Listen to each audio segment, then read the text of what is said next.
In the vast chronicles of Middle-earth, power took many forms. While some wielded raw strength, others commanded through cunning, terror, or ancient magic. Behind Sauron's throne stood servants whose impact echoed through ages. Commanders who broke kingdoms, warriors who shattered armies, sorcerers who corrupted souls, and wraiths who haunted nightmares. These 10 servants shaped the dark legacy of their master, each terrible in their own way. Their ranking reflects not merely their strength, but the depth of their shadow on Middle-earth's history. In the closing days of Numenor's glory, the greatest kingdom of men blessed by the valor with long life and wisdom, corruption festered in the hearts of men.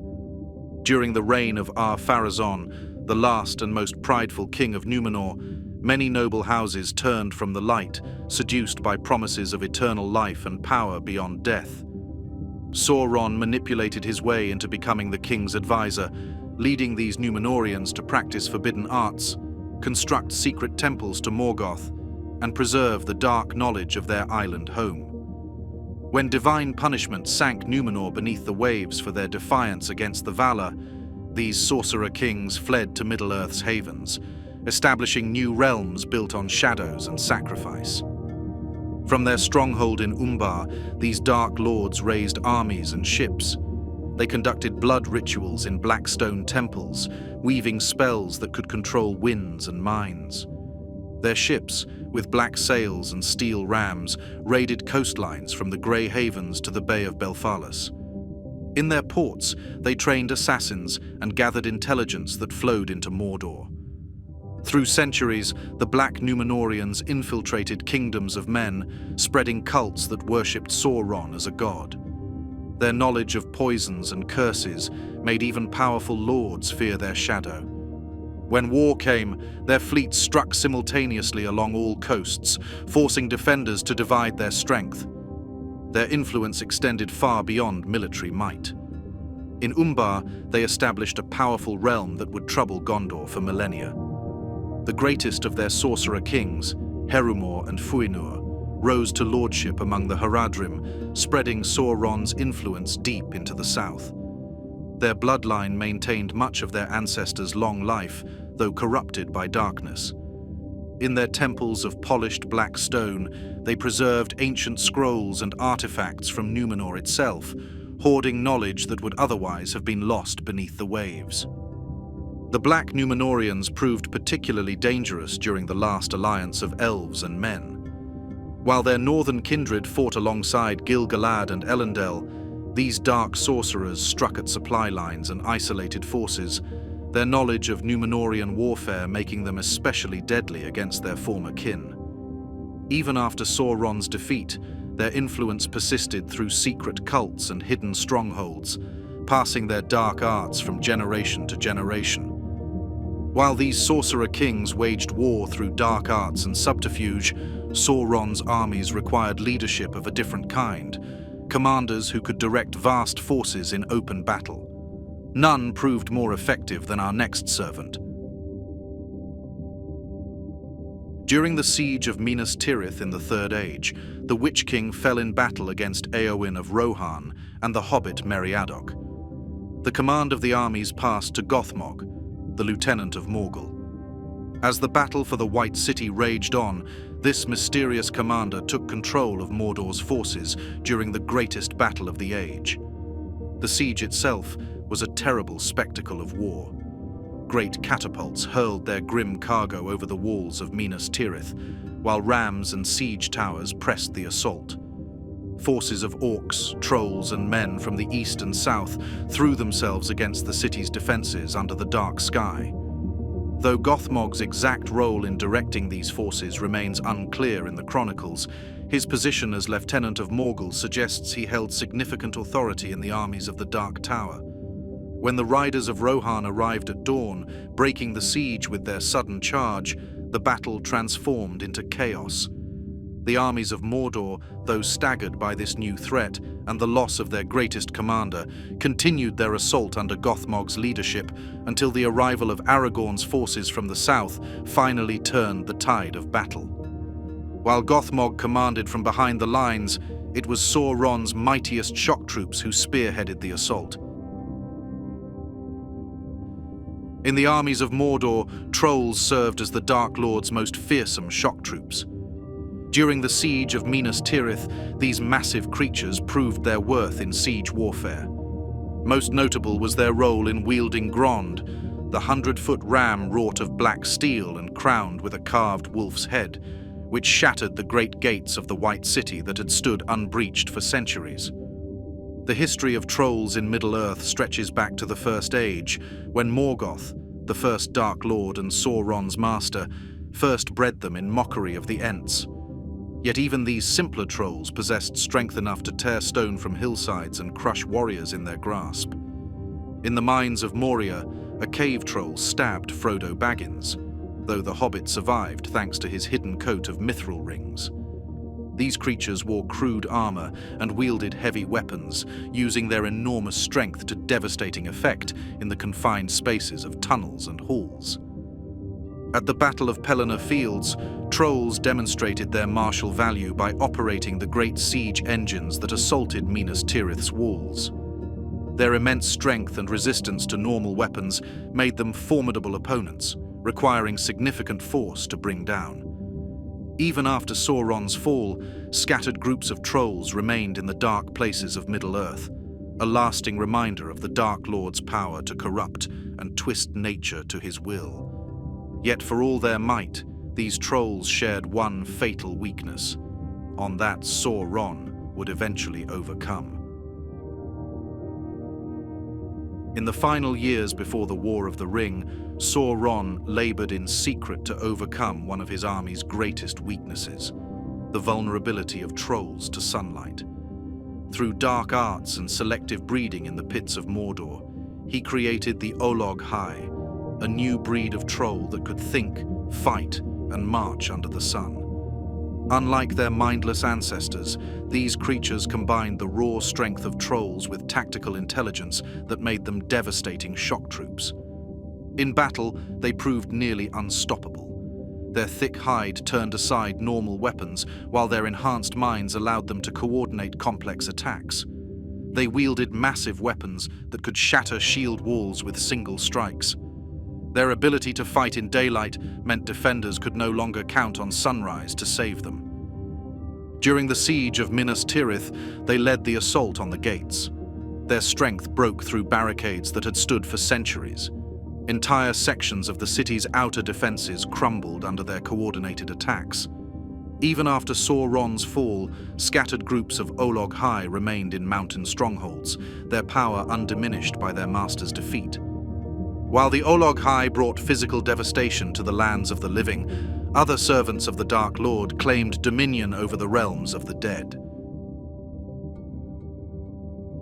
In the ancient hills of the north lay the tombs of fallen kings, their eternal rest shattered by Sauron's malice.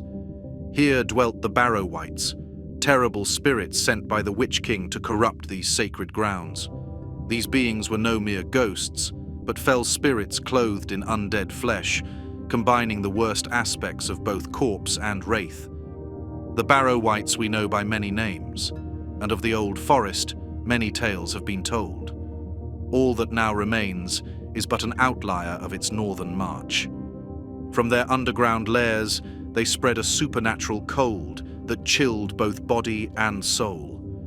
Songs tell of green lights dancing above the burial mounds on moonless nights, luring travelers to their doom. Those who fell under their spell would find themselves trapped in ancient tombs, lying on stone slabs beside the remains of long-dead lords, wreathed in grave cloths and crowned with pale gold that turned to dust at dawn. Most terrible was their power to bind victims in dreamlike trances, forcing them to witness visions of ancient battles and forgotten deaths. Many who escaped their tombs were forever changed, haunted by memories of wars they never fought and deaths they never died.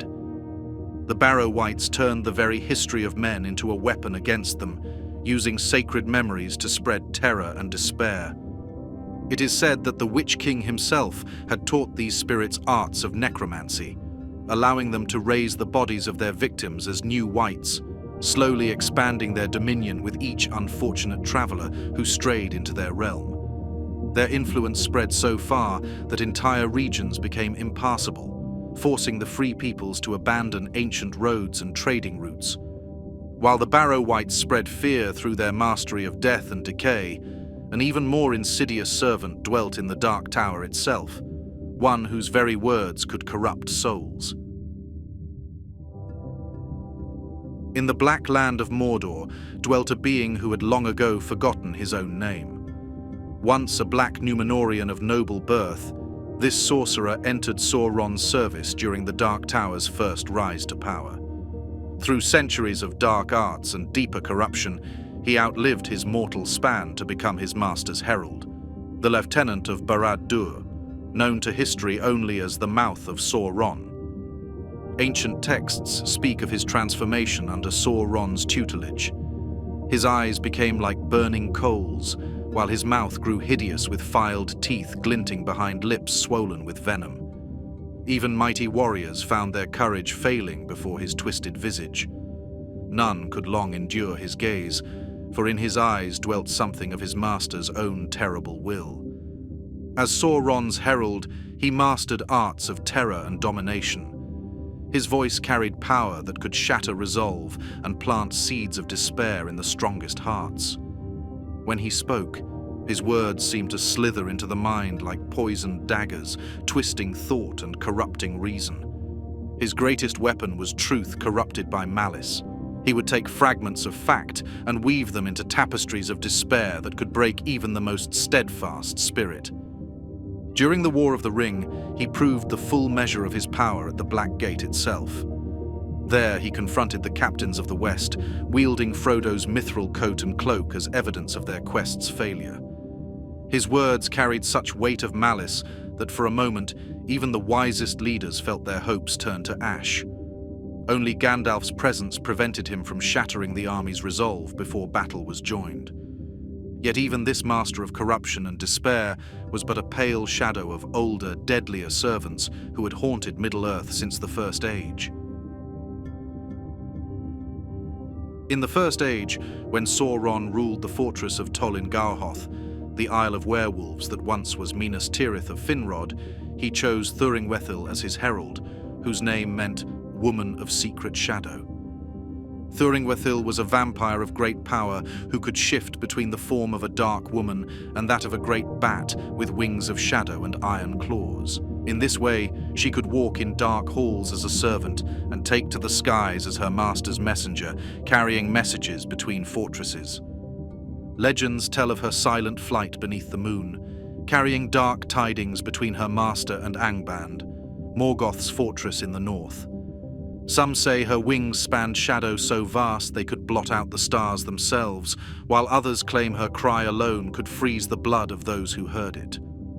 In the deep forests of Beleriand, mothers would warn their children to seek shelter when dark wings passed overhead, for none knew what fate awaited those who caught Thuringwethil's gaze.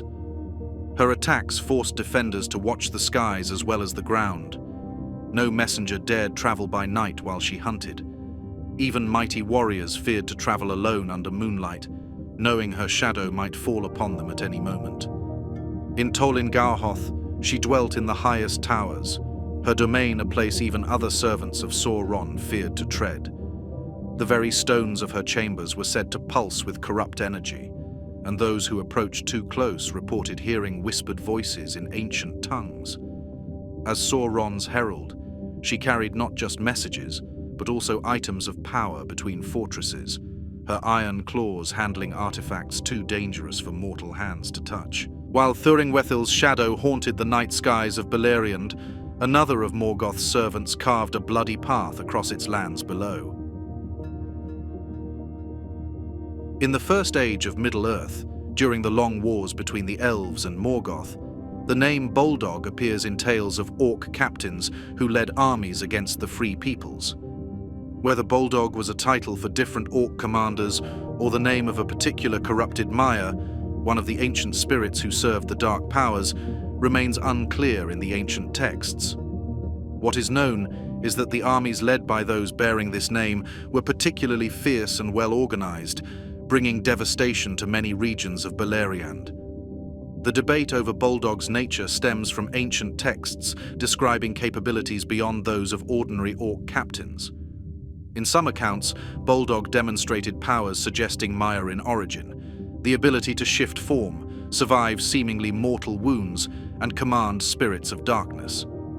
This aligns with other records of Maya taking physical form to lead Morgoth's armies, though few descended to the level of orc captain.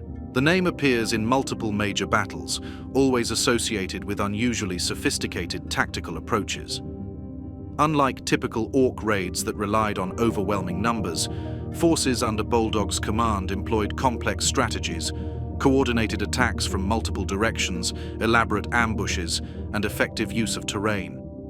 These tactics would later become hallmarks of Sauron's own military campaigns, suggesting a direct line of influence in military organization. Whether one being or many, the legacy of Boldog's leadership transformed orc warfare from chaotic rampages into coordinated military campaigns. While Boldog commanded armies, other servants of Sauron hunted in packs, bringing terror to the forests themselves. When Sauron seized the Isle of Tol in Garhoth in the First Age, he began breeding creatures that would redefine terror. These were no mere wolves. He bred fell spirits with wolf forms, creating hunters that combined bestial might with cruel intelligence. Their leader, Draugluin, first and mightiest of all werewolves, grew so powerful that even Sauron's other servants feared his pack. These werewolves tracked prey across any terrain. Their bites spread a curse that drove victims mad with bloodlust. They could smell fear and track it for leagues. Their howls carried dark magic that paralyzed prey with terror. Most dangerous of all, they could think and plan, setting traps that even the wisest could not avoid. Under Draugluin's leadership, packs of werewolves devastated the forests of Beleriand. They drove elves from their woodland homes and hunted down scattered refugees. Their legacy of fear lasted long after their master's defeat, living on in tales told around fires on dark nights. Yet even these terrible creatures paled before Sauron's greatest servants, beings whose very existence chilled the blood of all living things in Middle-earth. In the Second Age, when Sauron sought to dominate all free peoples, he turned to his greatest deception. The Dark Lord gifted 9 rings of power to mighty kings and warriors of men, each chosen for their ambition and pride. These rings promised immortality and power, but carried a terrible price. Over centuries, the 9 rings corrupted their bearers, transforming these once proud rulers into the Nazgûl, wraith-like beings bound eternally to Sauron's will. Their leader became the Witch-king of Angmar, establishing a northern realm that unleashed terror for 6 centuries. From his fortress of Khan Dûm, he waged a campaign that ultimately destroyed the kingdom of Arnor. His power manifested in tangible ways, breaking gates, commanding storms, and shattering weapons. During the siege of Fornost, he led his armies from the front, his presence alone causing defenders to abandon their posts. No man could harm him, and his very approach caused hearts to fail. While there was still a king, they were in name his subjects, but they were, in fact, ruled by their own chieftains and meddled not at all with events in the world outside. To the last battle at Fornost with the Witch Lord of Angmar, they sent some bowmen to the aid of the king, or so they maintained, though no tales of men recorded. At his side stood Camul the Black Easterling, second among the 9. Some records named him as a lord from beyond the Sea of Rune. As the Witch King's lieutenant, he was particularly adept at hunting and tracking, skills that would serve Mordor's purposes for millennia. During the War of the Ring, he commanded the aerial forces with lethal precision, coordinating attacks that broke through even the strongest defenses. The remaining 7, though their mortal names are lost to history, proved equally devastating in battle. 3 were said to come from Numenorian stock, their tactical knowledge spanning centuries of warfare. 2 others brought knowledge of the East's vast territories and warfare styles. The final pair demonstrated mastery of siege warfare that complemented the Witch King's sorceress attacks. In combat, the nine operated as a coordinated unit. They pierced the boundary between seen and unseen worlds, perceiving things invisible to mortal eyes. Their black breath brought nightmares and despair. Riding fell beasts through storm and shadow, they struck fear into the hearts of defenders across every realm. The Witch King trained them in dark sorcery, while Khamûl developed their battle formations. In the War of the Ring, these 9 ring-wraiths led Sauron's armies from the front.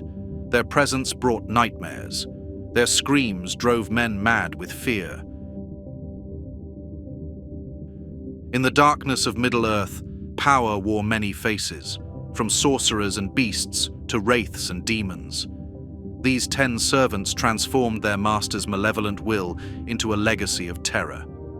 Sauron's reign eventually crumbled, but the wounds his servants carved into Middle-earth never truly healed. The black numenorians' dark rites lingered in corrupted bloodlines. The olog-hai's descendants still prowled the northern wastes. Tales of werewolves kept children from straying too deep into ancient woods. And in the quietest hours of the longest nights, when the wind howled like a fell beast's cry, even the bravest warriors remembered the piercing screams of the Nazgûl.